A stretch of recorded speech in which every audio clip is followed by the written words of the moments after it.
이틀이 지남에 예수께서 거기를 떠나 갈릴리로 가시며 친히 증언하시기를 선지자가 고향에서는 높임을 받지 못한다 하시고 갈릴리에 이르심에 갈릴리인들이 그를 영접하니 이는 자기들도 명절에 갔다가 예수께서 명절 중 예루살렘에서 하신 모든 일을 보았음이더라.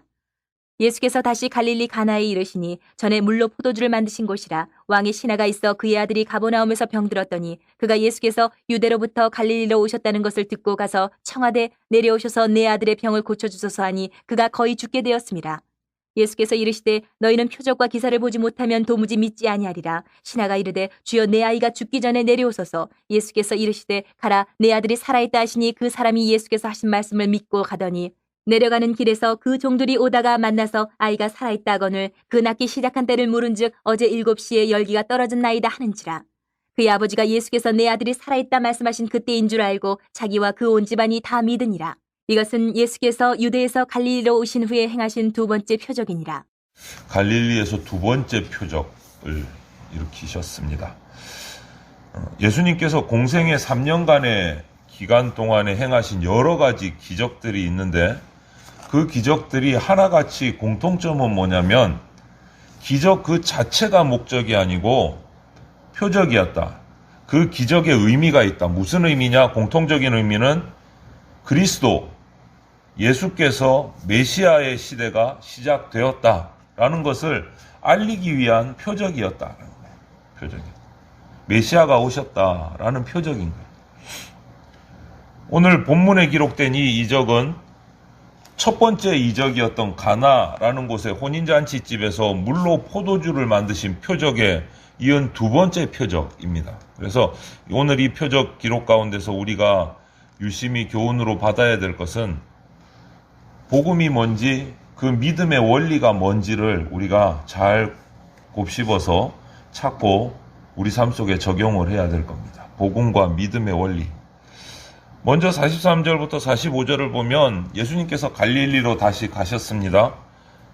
그런데 가시면서 이런 말씀을 하셨어요. 선지자가 고향에서 높임을 받지 못한다, 환영받지 못한다, 이런 말씀을 하셨어요.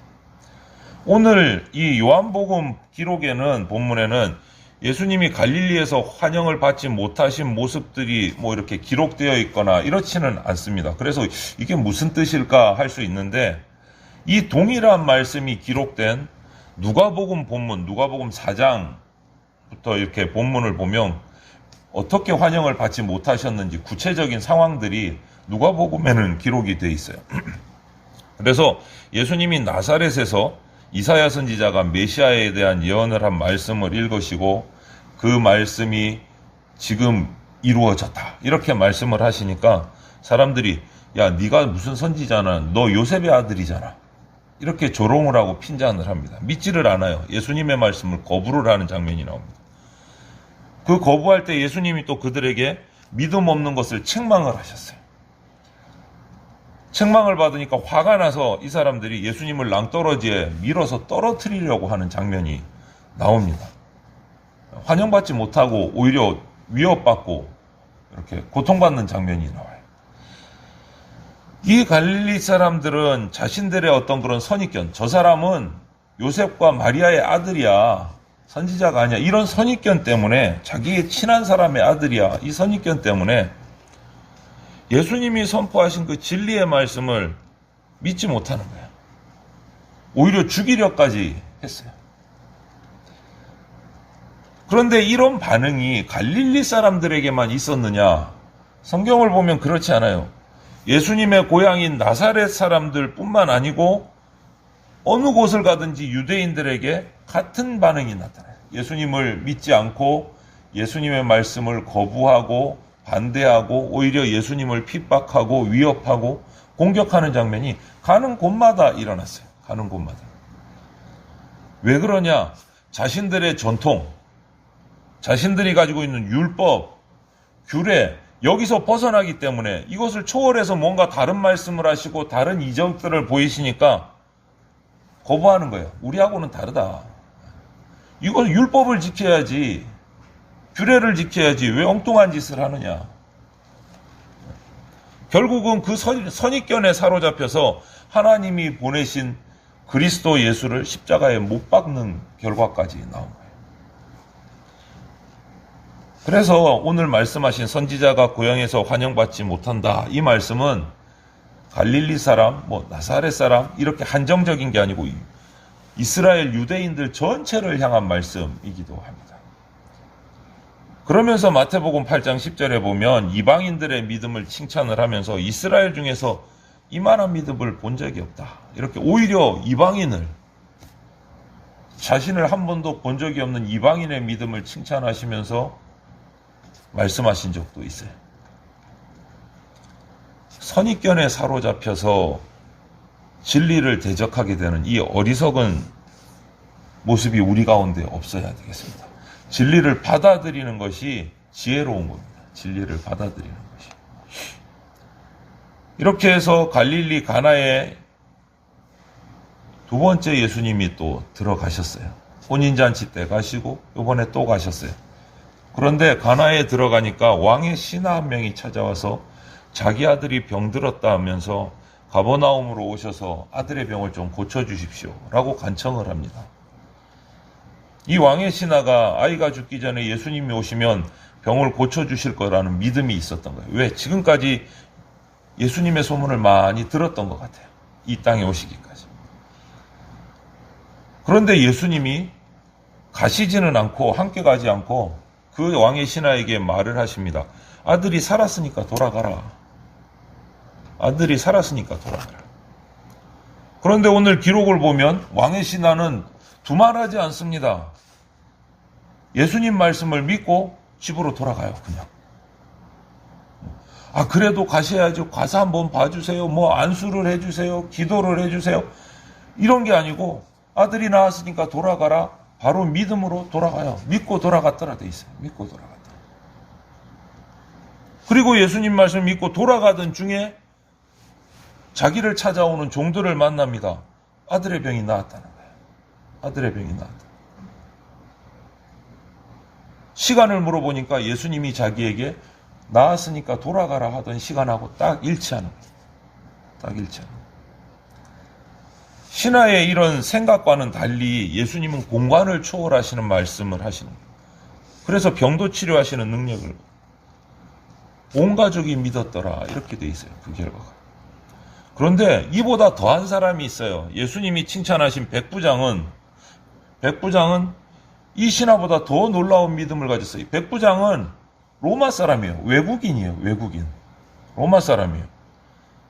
마태복음 8장을 보면 예수님이 함께 가서 하인의 병을 고쳐주겠다. 하인의 병을 고쳐주겠다라고 하는데 백부장의 말은 말씀만 하시면 우리 하인이 낫겠습니다. 가시는 게 아니고 여기서 말씀만 하시면 하인이 낫겠습니다. 엄청난 믿음의 고백을 한 거예요. 오히려 외국인이, 이방인이.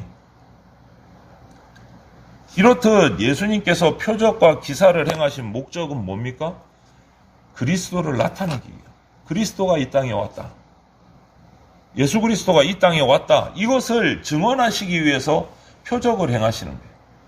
물로 포도주를 만드신 것도, 말씀만 해서 왕의 신하의 아들을 고치신 것도, 백부장의 하인을 말씀만으로 회복시킨 것도 다 목적은 하나, 예수 그리스도, 하나님이 보내신 메시아가 이 땅에 왔다라는 것을 증언하시기.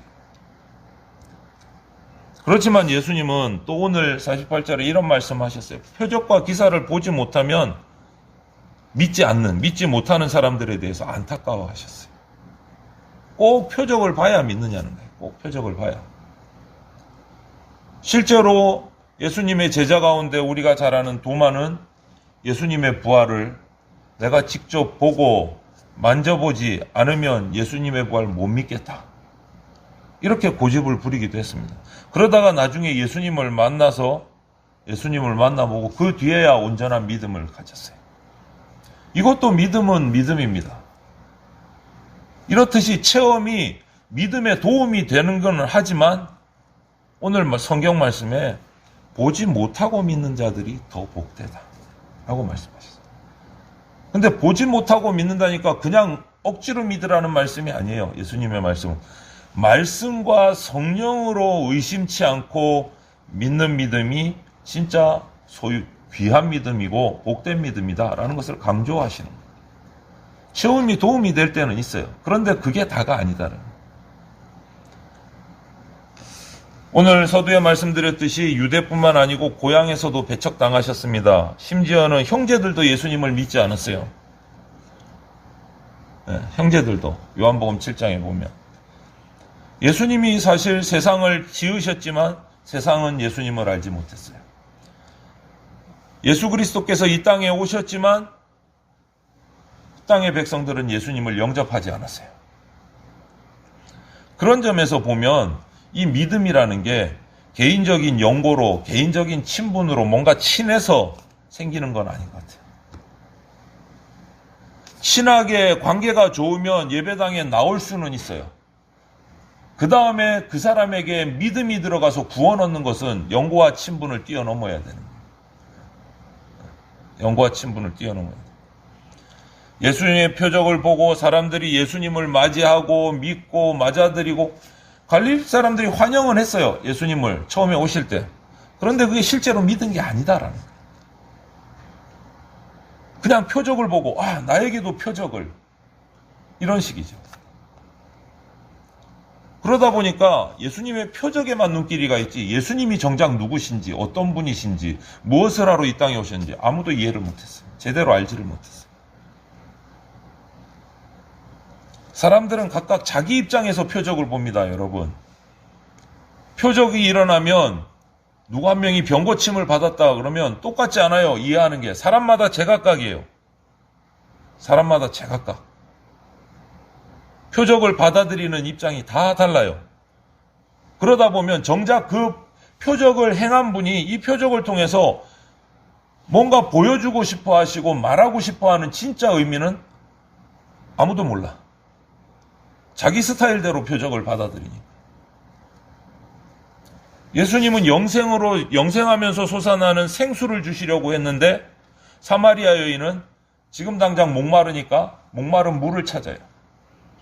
오병이어의 표적으로 썩지 않는 생명의 떡을 주시는 분이라는 것을 보여주고 싶어 하셨는데 오병이어의 기적을 본 사람들은 먹을 떡만 생각하고 저 사람을 왕으로 세우면 우리는 굶지 않겠구나 평생 엉뚱한 생각을 하고 있어요. 이것을 보면 표적이 올바른 믿음으로 인도해 주는 것은 아니다. 반드시 있어야 되는 것은 아니다. 진짜 믿음은 예수님을 만난 후에 변화된 사마리아 여자, 그리고 예수님의 말씀을 듣고 예수님을 믿게 된 사마리아 사람들. 결국은 뭐예요?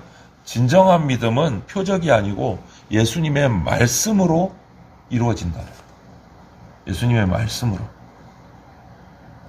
예수님이 오늘 본문에서 강조하시는 것이 바로 그거예요. 표적을 보지 않고도 믿는 믿음, 곧 예수의 말씀으로 믿는 것이 진짜 믿음이다. 이걸 얘기해 주는 거예요. 요한복음 전체를 봐도 그래요. 요한복음 전체에서 강조되는 것이 예수님의 표적, 예수님의 이적으로 인간이 문제 해결받는 게 아니고 예수님이 누구신지를 알고 믿어서 영생을 누리는 거다. 이것을 얘기하고 있어요. 그래서 그분의 영광을 누리는 거예요. 그런데 표적에 치우치면 정작 그 표적이 진짜 말하고자 하는 영원한 생명을 놓쳐버리는 수가 있어요. 표적에 미혹돼 버리고. 표적보다는 예수님의 말씀을 믿고 신뢰하는 것, 거기에 생명이 있습니다. 거기에 생명이 있습니다.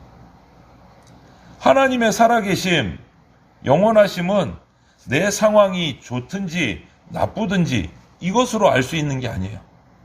하나님 자체를 믿음으로 알 수 있는 거예요. 하나님 자체를 믿음으로. 여러분, 사람들이 언제 교회를 떠나는 줄 아십니까? 하나님이 안 계신다고 생각되는 순간 떠나요. 반대로 사람들이 언제 하나님이 살아계시다고 막 감탄하고 박수치는 줄 아십니까? 자기 소망대로 이루어졌을 때, 큰 돈 벌었을 때, 안 될 줄 알았는데 일이 잘 되었을 때, 그럴 때 막 하나님이 살아계시다고 감사하다고 박수치고 찬양을 해요. 이 모습이 어떤 모습이냐면 여러분, 하나님 얼굴을 보는 게 아니고 하나님 손만 쳐다보고 있는 거예요. 이게 무슨 말이냐면 하나님의 손만 쳐다보는 분은 하나님이 어떤 분인지 몰라요. 나를 사랑하시고 나에게 말씀을 주시고 화를 내시면서 경고하시는 하나님의 얼굴을 못 보는 거예요. 손만 쳐다보고 있으니까. 하나님이 뭘 주실까? 내 손에 주어지는 게 있으면 하나님 계시는 거고, 내 손에 주시는 거 없으면 하나님 안 계신 거고, 손만 쳐다보고 있어, 손만. 하나님 얼굴을 못 봐요. 하나님이 나한테 뭐 주실 거 없나? 안 주시네? 에이. 이런 거예요. 평생을 그렇게 살아가. 그러다가 자기에게 주어지는 게 없으면 하나님 없다 그러고 떠나요. 하나님 손만 보고 있는 거예요. 손만. 내 손에 주어진 게 아무것도 없네. 그런데 이 장면을 여러분 한번 생각해 보세요. 하나님이 뭔가 이루신다는 거, 나에게 주시기도 하고 주시지 않기도 하고 나에게 회초리를 때리시기도 하고 나에게 기쁨을 주시기도 하고 내 손에 뭔가 쥐어주시기도 하고 있는 것을 빼앗아 가시기도 하고, 이것이 하나님이 살아계신 증거가 되지 않습니까? 나에게 없어도 하나님이 살아계신 증거예요. 내게 있는 것을 빼앗아 가도 하나님이 계신 거예요. 그거는 나에게 뭔가 주시는 것도 하나님이 계신 거예요. 주시든 주시지 않든 하나님이 살아계시니까 이런 일들이 일어나는 거예요. 우리는 불가능해도 하나님은 가능하세요. 손만 보면 안 됩니다. 하나님의 얼굴을 뵈야 돼요. 하나님 자체가 우리의 방패시고 하나님 자체가 가장 큰 상급이에요. 하나님 자체가. 그런데도 사람들은 초자연적인 기적을 좋아하고 그 기적 보기를 원하고 열광을 합니다. 기적이 일어나면. 그런데 정작 예수님은 보지 못하고 예수님의 얼굴은 보지 못하고 손만 쳐다보고 있어요. 여러분, 예수님은 보지 않고 믿는 믿음이 더 귀하다라고 말씀하셨어요. 표적이 아니고 말씀을 듣고 믿는 믿음 자체가 성령이 역사하시는 확실한 증거예요. 믿음 자체가. 개인의 경험, 체험 이런 데에 매이지 마시고 말씀으로, 하나님이 주시는 말씀으로 성령의 역사하심으로 믿음에 이르는 그런 성도가 되시기를 주님의 이름으로 축원을 드립니다.